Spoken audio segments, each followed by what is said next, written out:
Hello guys! Welcome back to my channel. So for today, ang video na to, pakita ko sa inyo kung paano namin iluto ang aming family recipe na adobo. I know there are hundreds of ways kung paano magluto nun. Sa iba't ibang lugar sa Pilipinas pa lang, maraming klase. Mayroong ginisa, iba pinapakuluan mo na yung chicken, pinipirito mo na yung chicken. Pero for me kasi, yung paprito sa inyo ngayon is yung family recipe talaga namin. Wala pa sa kalololohan ko, lola, nanay ni mama, tapos kay mama, tapos sa akin talaga. Yun yung recipe namin kung paano namin ilutuin yung adobo namin. And kahit yung mga friends ko na natikman nila yung luto ni mama na yun, talaga nagustuhan nila. And even nandito na ako sa Doha, pinatikim ko yung mga kasamaan ko ay bet na bet nila. I don't know kung niloloko lang nila akong. Pero yun, papakita ko pa rin sa inyo kung paano ako iluto yung recipe namin ngayon. And please keep on watching.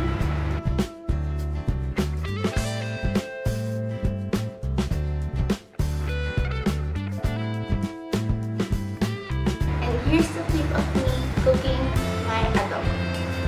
For the ingredients that I'm going to use, yun lang talaga.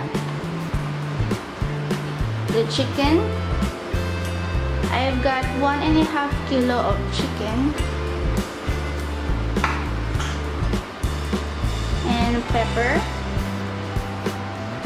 Any kind. Pero I prefer ground pepper, then soy sauce, any kind, as long as any kind kung ano ang prefer nyo, vinegar, kung ano available. Then for me, gumagamit ako nito chili sauce siya. Nabili ko lang siya sa kasamahan ko, ginagawa niya yan. Then, I use chili powder. This is optional, depends on your taste and depends on your preference if you like it to be spicy. Lemon. Optional also ha. Then, for my garlic, I mince it like this. So, let's start. I usually start sa chicken ko. Ilalagay lang siya lahat sa isang lalagyan. Like this. Then, drain mabuti yung water nito ha. Ayan, na-drain na siya pero may water pa rin from the chicken. So, hindi natin isasama yan.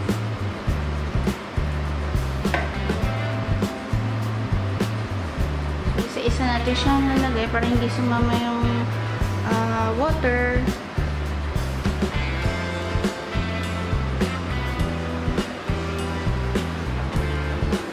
Then, after I put the chicken, ilagay natin lahat ng garlic. As in lahat.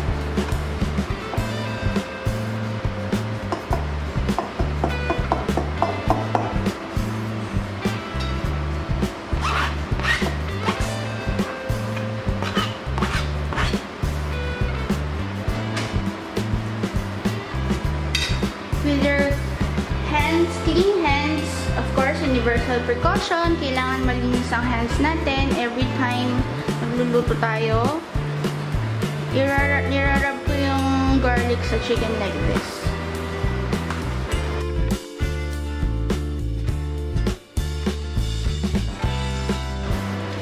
Next is the lemon. This one is optional ha. For me, naglalagay lang ako para pantanggalan sa na rin sa chicken natin. I only use the half of the lemon.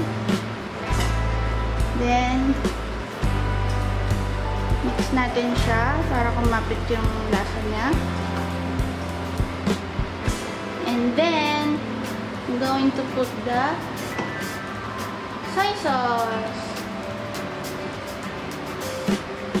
Actually, di ba iba, mayroon silang measurement kung gaano karaming soy sauce ang ginagamit nila. But for me kasi, tinatansya ko lang talaga as in. But for this, 1.5 kilo siya. Nalagay ako ng 1/4 cup.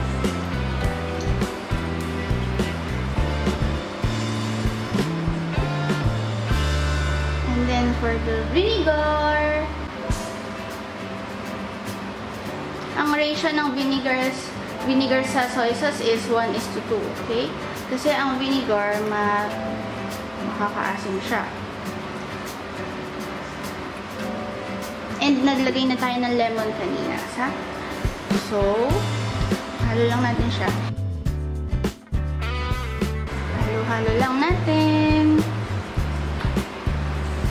Dun sa manood yung mga nilalagay natin ingredients sa chicken. See the garlic? Ang dami niya, no? Kasi for me, nagpapasarap sa adobo eh. Maraming garlic. And then, we're going to put the pepper.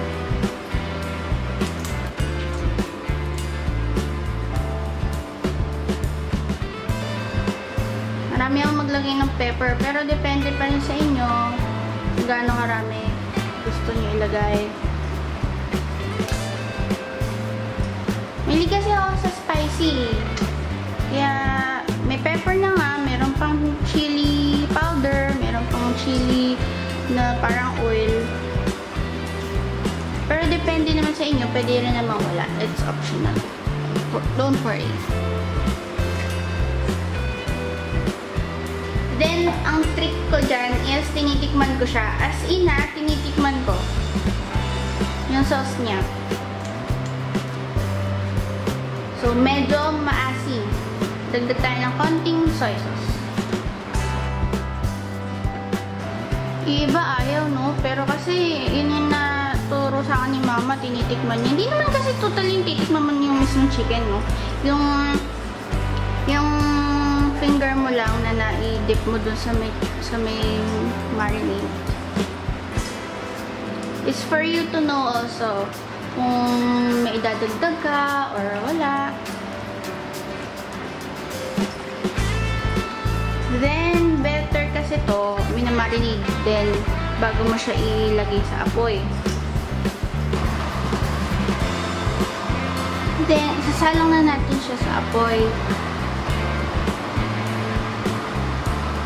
Yung pinaka-mainit na apoy ha, kung gamit niyo yung gas, yung pinaka-high heat, and yung gamit ko kasi is electric, so yung pinaka-mataas na init ng heat, yun ang ilalagay natin sa chicken, isalang natin siya. Kasi, ang ginagawa natin dito is para ma-reduce natin yung sourness ng vinegar and ng lemon. Kapag kasi tinakpan natin to agad, na hindi pa siya kumukulo, and kukulo siya na nakatakip yung adobo natin, magiging maasim ang kalalabasan niya. Kasi hindi nag-evaporate yung sourness ng vinegar. And, hintayin siyang kumulo ng kulong-kulo. What I mean is, kulong-kulo in a sense na makikita nyo na siya na kumukulo hanggang sa paligid, hanggang sa may gitna ng chicken. Mamaya makikita natin siyang ganun. Pag nakita nyo na abot na yung kulo, abot ang kulo, meaning nag-aabot na siya sa lahat ng sides, sa gitna, yung talagang maano na siya sa pagkulo niya. Makikita nyo naman, diba? Like this. Pwede na siyang takpan. Ayan, takpan na natin. And, pag tinakpan natin siya, hinaan na natin yung fire niya ng mahina. As in, mahina lang. Para mag-simmer na siya sa sarili niyang ingredients. Then later, balik-balik na lang tayo. After mga 10 minutes, pwede natin siyang haluin. Then pag nahala natin siya, takpan ulit. Yes, after 15 to 20 minutes, nung tinakpan natin siya, hinalo natin. Then after haluin, tinakpan ulit. And then nag-leave ulit tayo ng Mga 10 to 15 minutes. Then, pagkahalo, ganyan na siya. From kanina, ngayon, ganyan na itsura niya. Then, maglalagay na ako ng chili. Maglalagay na ako nito.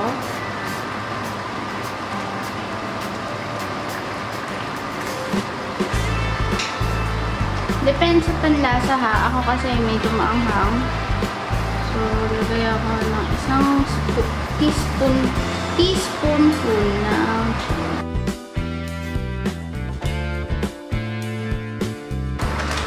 And konting-konti ng powder.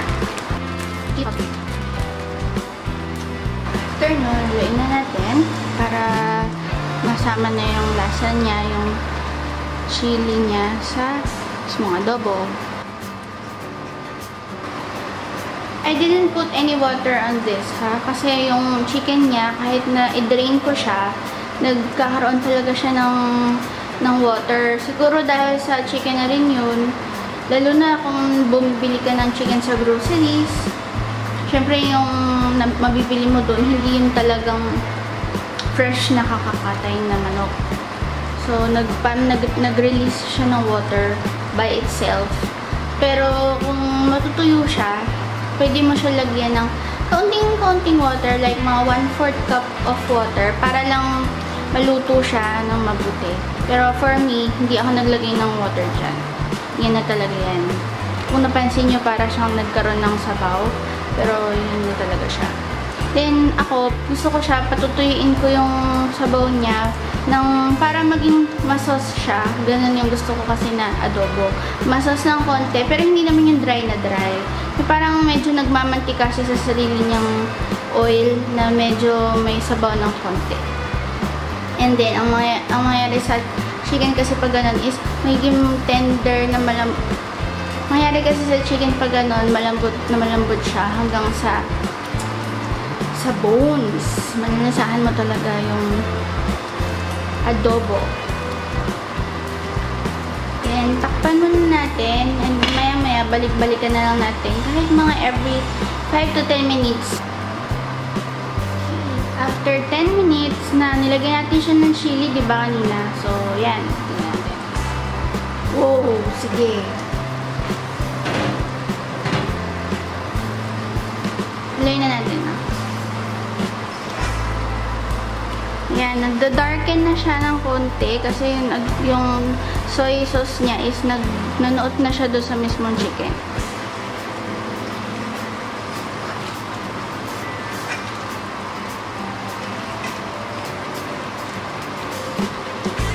Actually, luto na to eh. Ilagay na to. Kaso, for me, diba sabi ko sa inyo, gusto ko na yung sauce niya is parang nag-thicken na siya and nag-oil siya ng konti. Yung parang maging masaucy siya. Ganun kasi gusto ko. So, for me, hindi ko pa siya papatayin. Tutuloy ko pa siya ng kahit mga ilang minutes pa. Takpan pa ulit natin siya ng kahit mga 5 to 10 minutes. Para medyo mag-dry ng konti yung sauce niya. Naka-low heat tayo, ah. Low heat pa rin yan. Dire-diretso. So, almost 1 hour na tayo sa pagluluto. Gosh. Pero ganun kasi talaga ako magluto ng adobo eh. So, yan. Ito na yung finished product natin. Ganyan siya. And yung sauce niya is konti lang. Tapos, yung sauce niya parang thick. Yummy! Yan ang aking chicken adobo. Finished product.